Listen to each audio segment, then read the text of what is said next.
400 രൂപയ്ക്ക് വാങ്ങിയ ഒരു സാധനം 440 രൂപയ്ക്ക് വിറ്റാൽ ലാഭശതമാനം എത്ര ആണ് ചോദിച്ചിരിക്കുന്നത്.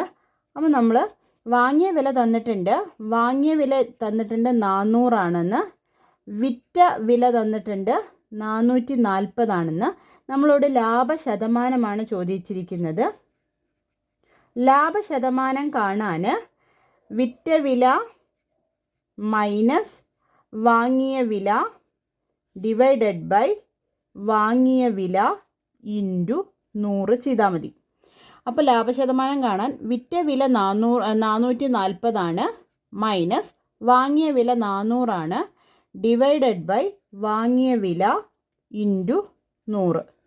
അപ്പോൾ ഇത് വെട്ടി ചുരുക്കുമ്പോൾ 440 400 പോയാൽ 40 ബൈ 400 ഇൻറ്റു 100.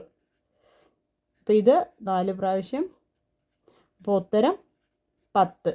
ഓപ്ഷൻ ബി ആയ 10 ആണ് ലാഭശതമാനം.